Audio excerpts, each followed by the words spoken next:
Thank you all for being here. I guess this is just a little bit of a preseason look at where we are. We've only been practicing 4 days because our start on November 16th, which was 3 days prior to most, 3 days later than most teams start. We got started last week and only went 3 days as a result. And so today will be our 5th practice. But I do feel good about this team. I've been feeling good about them since summertime because I thought they would come in every day, work. At times when I cut it off, well, Coach, let's just go a couple more times. But we have time constraints we have to live by. So I think I do think it's even a more cohesive group. Every year has gotten better. Obviously, it needed to get better. But it's been a pretty cohesive group, and they genuinely like each other. And I think the big word I'm using here is maturity. Do not let little things get under your skin and disrupt your game. And I'm probably talking more to my returners than I am to my new guys when I say that. And so practices have been, in my opinion, have been very productive. We're getting some help from some new players. We have 6 new guys and we have 7 returnees. And this is my group. This is all my guys now. Not that last year was too bad because we had Wes Davis, basically, it was it. But I do believe that every year that I've seen more of what I've seen at other programs that I've been coaching at in terms of the maturity, the toughness, the accountability, those kind of intangibles that I think are very key to successful programs. So we expect to have a good year.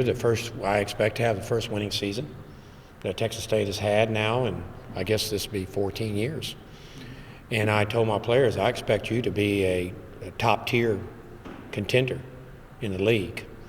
I don't know just yet. I'm not saying we can't, but I just don't know yet if I can tell you, looking out and say, hey, we're going to contend for the championship. But there are days when we practice where I feel like, hey, this team can do it. This team can get it done.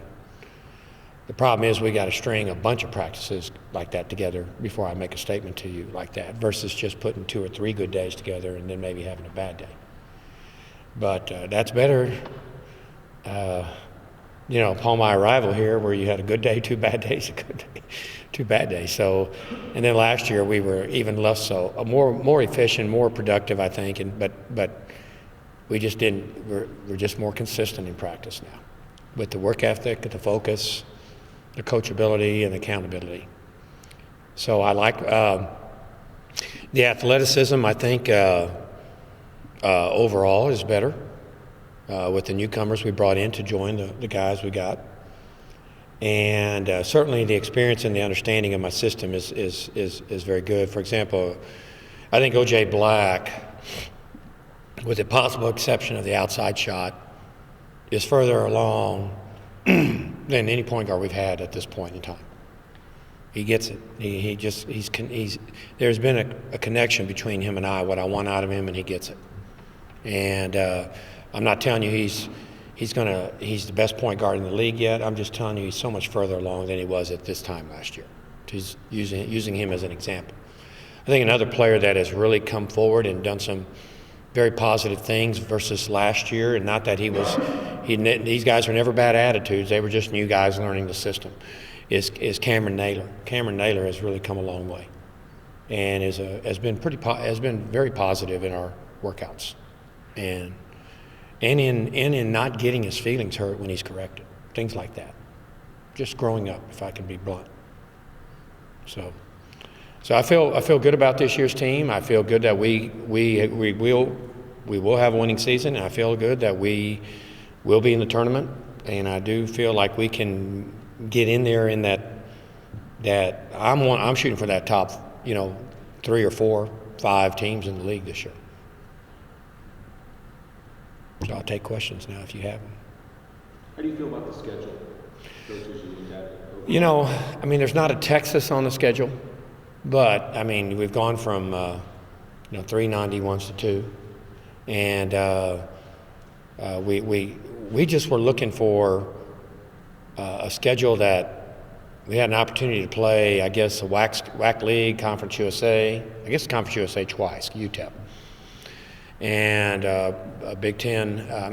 Pac-12. But we do have we added 2 Southland Conference schools. Corpus Christi scares me, because they were second in the league last year, and they're bringing everybody back but their point guard. But I mean, I also like the idea of getting on a bus and driving 3 hours to play versus flying and having to spend 2 nights somewhere to play.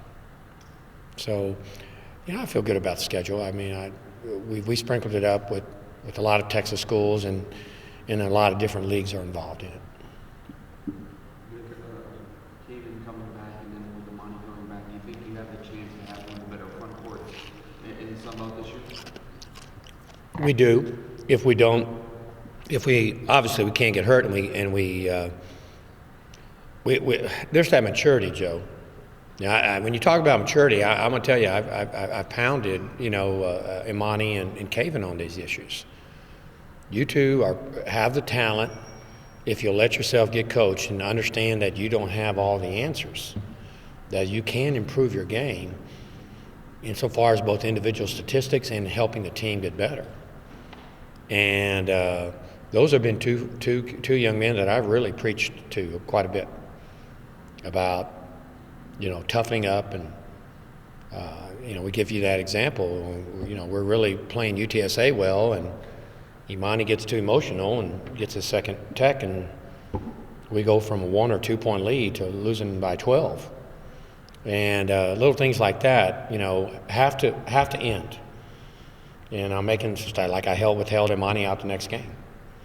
And so we can't do things like that. We can't let things like somebody on the other team talking, noise to us, or referee making a bad call or not a non-call getting under our skin.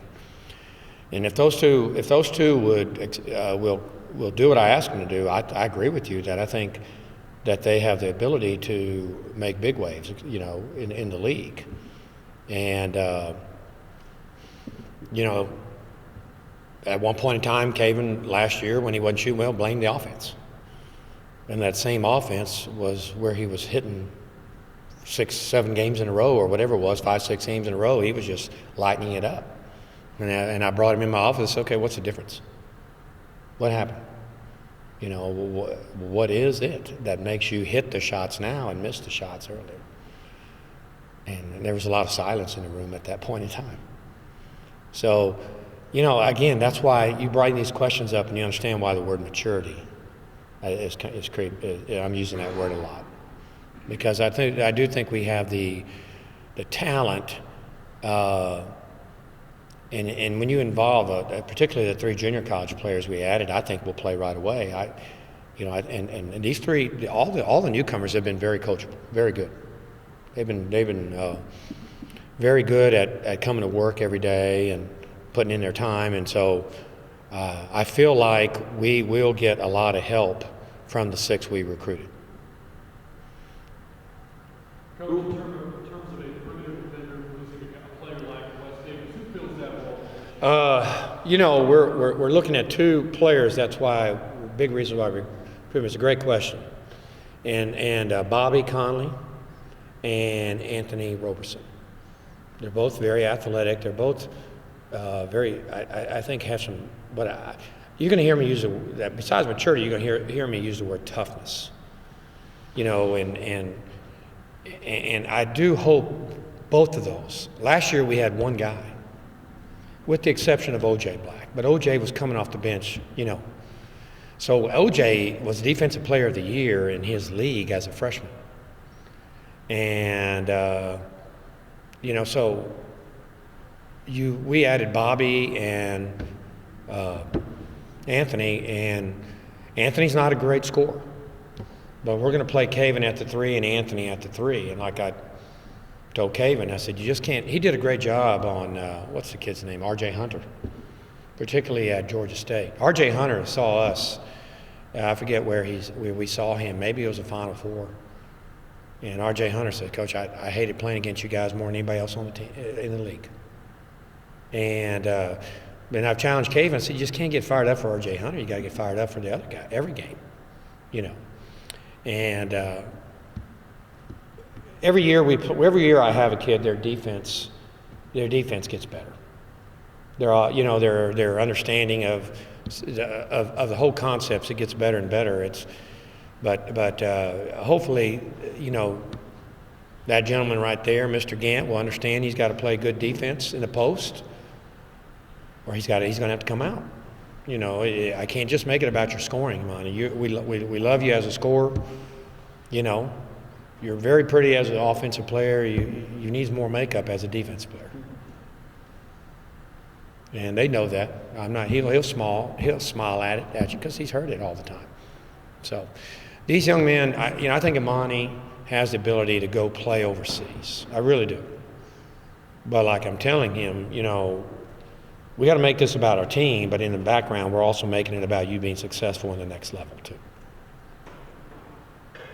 Coach, a trademark of your SFA teams that won a lot is you had outstanding point guard play. You mentioned that OJ is going to help fill that role. Mm-hmm. Who else are you looking at? KJ Malvo, freshman, and Bobby Conley. Bobby Conley is a very versatile player. I told him, Bobby, if you can learn all three spots, I'll play you at the 1, 2, or 3, which in some offenses that we're running, the 2 and the 3 are interchangeable. Just one goes to the boards and one gets back when we shoot the ball. Those 3, that still is a question mark because you got 2 new guys that KJ Malvo, if you don't know his story, he was averaging over 20 points a game as a junior at Everman High School, and then he had the injury that Patty Mills had. And he had the surgery, I want to say in October. He missed the whole season. So that's where we still possibly have a little bit of Achilles heel, and practice is going to show us whether we're covered there or not. We're using Bobby Conley there also. Bobby played some point and some off guard for his junior college. So. We know your team is going to play defense. What are you going to be working on with the offense? Well, the offense, our main offense was a single post motion, and we haven't hardly worked at that at all because we've been looking at a different type of screen and roll offense. You know, I go back.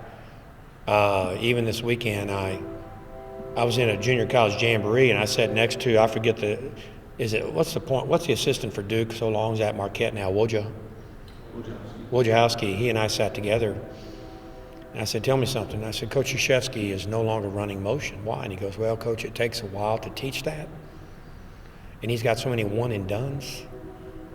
And the second thing he said, and kids are not coming out of high school anymore with any kind of knowledge what to do without the ball. So I still think we can run a single post motion because that takes advantage of Imani, and we also have recruited a young man named Malcolm McRae, who's a pretty good player inside.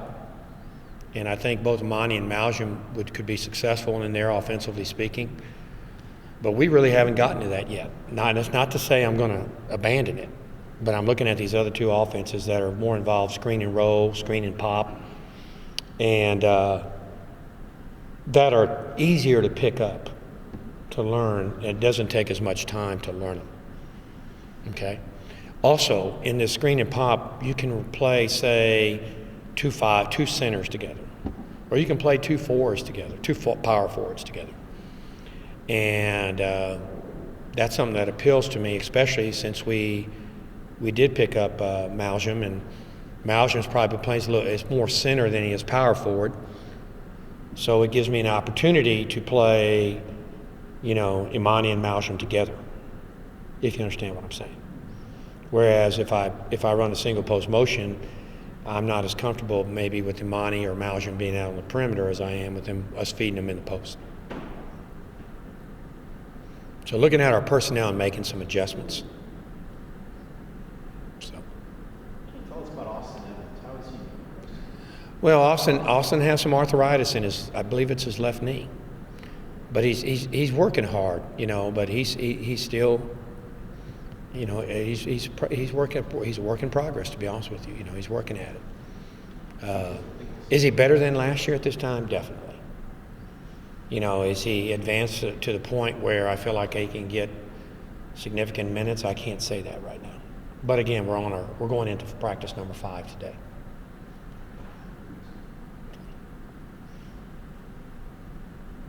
I think another player that I hope will play better this year, at least more consistently, is Ethan Montalvo.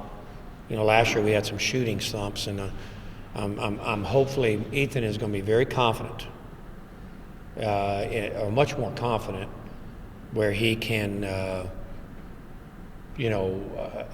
be more consistently effective, and as far as an offensive player is concerned. So. I know you've talked about the junior college players. What about the freshmen? Well, the freshmen, we have 2 off guards named Courtney Julian and D'Angelo West, and I mentioned KJ Malv as a point guard. Both Courtney and D'Angelo are good shooters. There's a learning curve there that like I told him, one of them's we want one of you to come out and play, because if they're shooting guards, Ethan's a shooting guard. They're both shooting guards. Even Bobby can play the shooting guard. So we do have some options there. And like I said, I don't think, maybe y'all get this or not. You don't get this. I don't know, but boy, that's a big jump from high school to this level. The bigger jump probably from this level to the Big 12, but it's still a big jump. I mean, like I tell the guys, how many teams did you play against last year that had a Division I player on it? And probably is less than half. Well, every day in practice, you're playing with 12 other Division I guys. So quite often, it's like I tell them, don't hold yourself down. You know, unleash yourself. Quit putting restrictions on yourself that were put there by playing in the high school ranks. And I think that's the biggest obstacle to a lot of freshmen, choosing, so to speak, to live in the past. And then again, that word maturity comes up, grow up. I can't tell you, there was an article in Sports Illustrated, I don't know how many years ago, but I was at Stephen F. Austin, so it had to be at least 3 or 4, that just really mentioned the word toughness. That we coaches really value toughness, because when you're on the road and you're sleeping in strange beds, I don't know about you guys, but boy, when I go recruiting or when I go play games, it is not easy to go to bed in a strange bed. You know, and I think it's a little easier when you're 18 to 22, but I still think they have issues like that too. So when you're in unfamiliar surroundings, then those 2 words, toughness and maturity, really come out.